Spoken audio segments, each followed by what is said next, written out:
朝、目が覚めた瞬間にもう疲れている日があります。あります。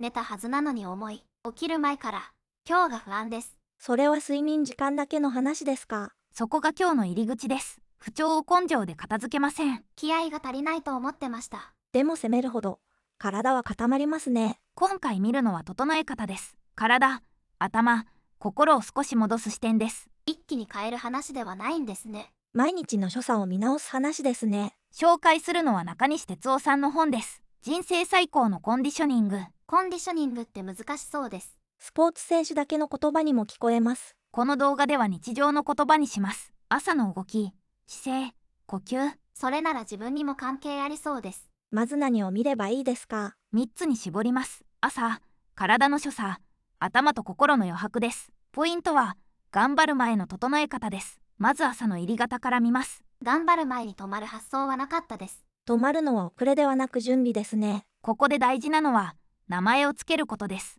ただの怠け、と呼ばないんですね。状態として見ると、次の手が選べます。しんどさを敵にしない。敵にすると、朝から戦いになります。観察に変えると、少し距離ができます。その距離が、整える余地になります。余地があると思えるだけで軽いです。この時点で、動画の約束は一つです。あなたをせかさず、整える順番を見る。せかされないだけで聞きやすいです。解決より先に、状態を見るのですね。その順番を最後まで守ります。今日は、その見方を借りたいです。この本の特徴は、短さです。特別なトレーニングに寄せません。ジムに行けないと無理。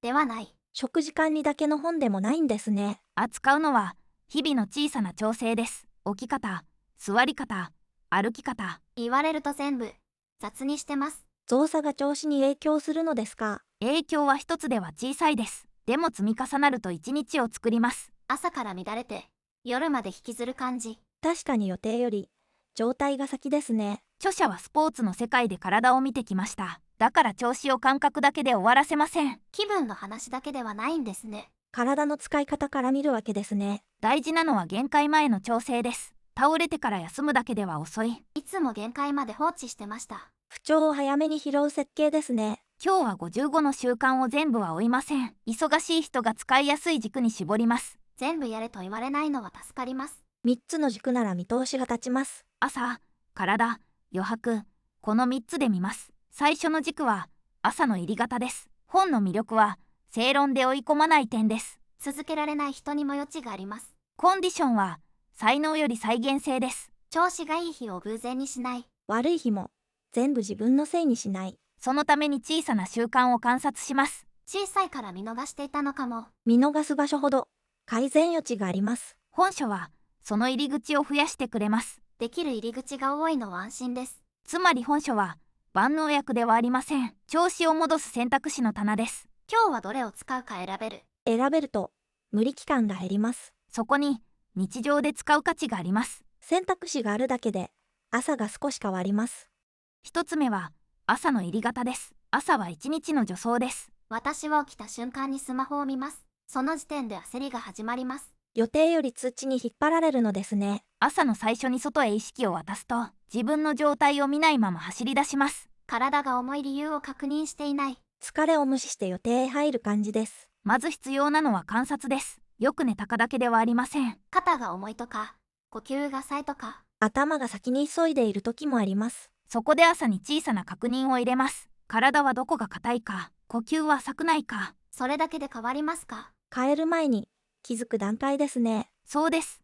気づくと選べます。いきなり全力で始めなくていい。朝から100点を目指さなくていい。少し戻してから動くわけですね。白湯を飲む、光を浴びる、背中を伸ばす、呼吸を深くする。準備運動みたいですね。仕事前の自分を起動する感じです。朝は予定前に状態を確認します。次は、体の小さな所作です。朝の最初の1分を雑にしない。その1分で1日が変わりそうです。朝の観察は、評価ではありません。今日はダメ、と採点しない。今日は重い、と事実を見るだけですね。事実が見えると、調整が小さくなります。大きく変えなくてよくなる。重い日は、始め方を軽くする。朝の自分に合わせる発想です。自分を無視して走らないんですね。朝に小さく整うと、焦りが減ります。焦りが減ると、判断も荒れにくい。予定は同じでも入り方が変わります。予定を減らせない日ほど効きます。忙しい日こそ、入り口が大事ですね。入り口を整えると、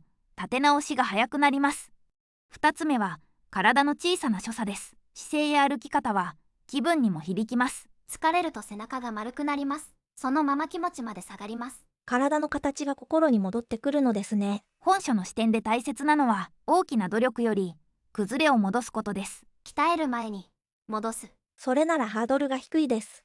例えば座り方です。浅く腰掛け、首だけ前に出る。まさにパソコン前の自分です。その姿勢で集中は続きにくいですね。ここで完璧な姿勢を目指しません。足裏を床につける。骨盤を少し立てる。それなら会議中でもできます。道具より、意識の置き方ですね。歩き方も同じです。急ぐほど、呼吸は浅くなります。焦って歩くと、余計に疲れます。歩く時間も調整の場になりますね。一駅分を頑張る必要はありません。数歩だけ、背中と呼吸を揃える。小さすぎるくらいが続きそうです。続く所作が、状態を作るわけです。体は鍛える前に、戻す視点です。次は、頭と心の余白です。体は、今の状態を教えてくれます。だから無視せず、聞くわけですね。体の所作は、気づく合図にもなります。背中が丸いと、疲れに気づける。浅い呼吸も、急ぎすぎのサインですね。サインを見たら、責めずに戻します。攻めるより、戻す。それがコンディショニングの感覚ですね。体を変えると、気持ちの入り口も変わる。心だけで何とかしなくていい。体の調整は、短くても意味があります。1分でも戻せるなら助かります。長くやるより、何度も気づく。気づく回数が、整う回数になります。それなら日中にもできます。体から入ると、言葉より早い時があります。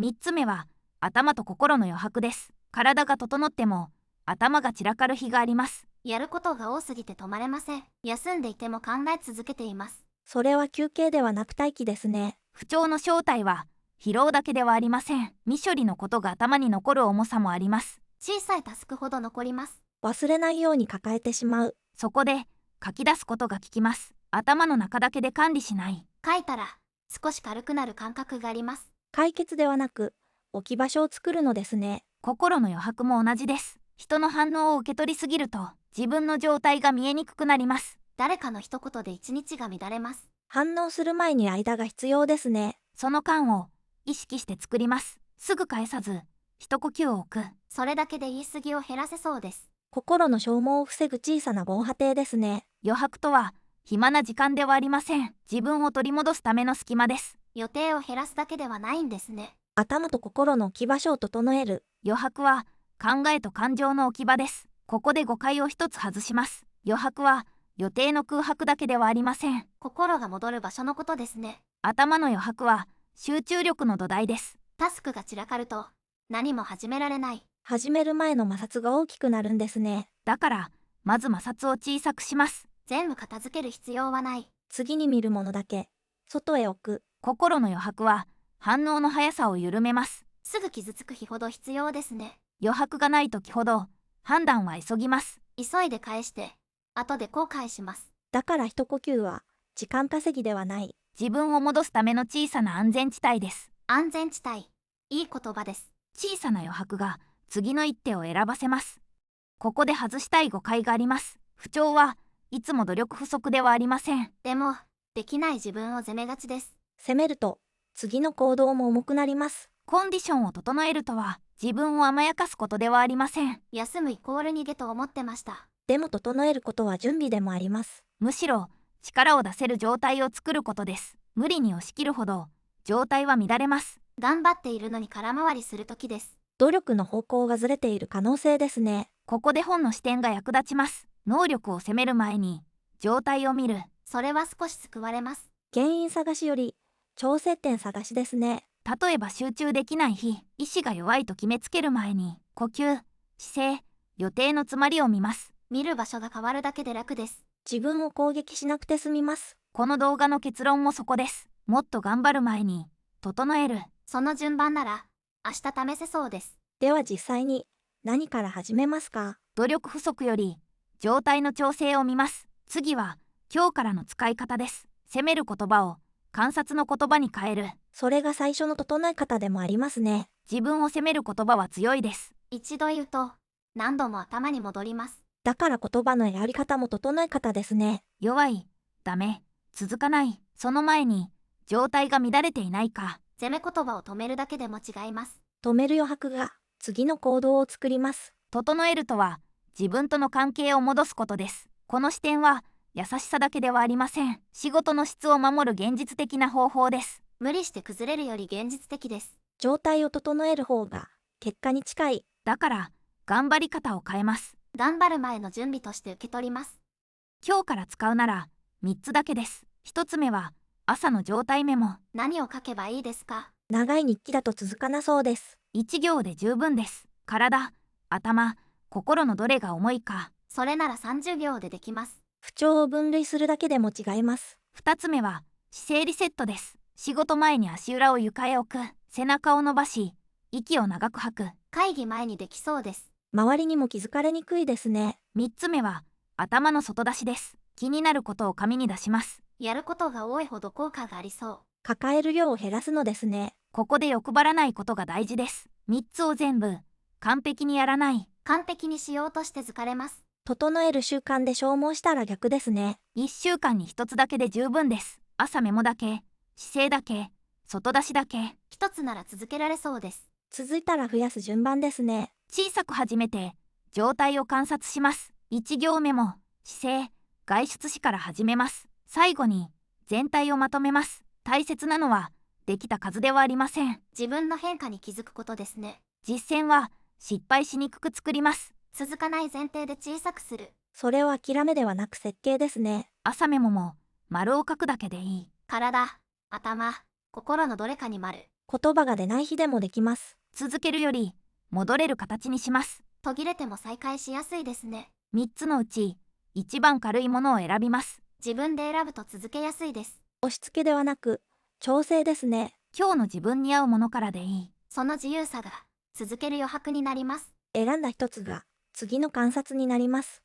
最後にまとめます。なんか今日もしんどい。この言葉、かなり身に覚えがあります。でも攻める前に見る場所があります。1つ目は、朝の入り方です。予定に入る前に、状態を見ます。朝から焦らないためですね。自分の状態を置き去りにしない。2つ目は、体の所作です。姿勢、呼吸、歩き方を戻します。鍛えるより前に戻す。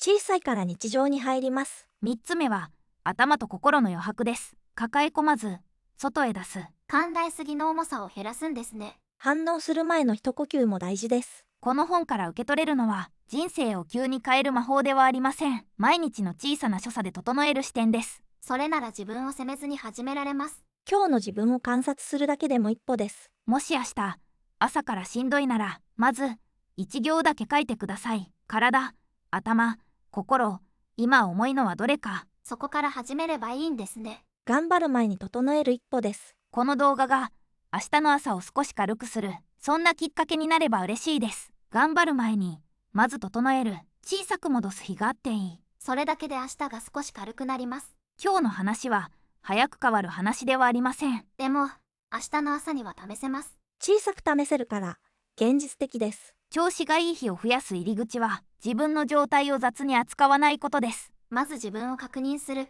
そこから一日を始める。それが、この本からの大きな学びです。動画を閉じた後、やることは一つ。明日の朝、重さの種類を見る。体か、頭か、心か。名前がつけば、対処が小さくなる。そこから整える一日を始めます。小さな確認が、明日の自分を助けます。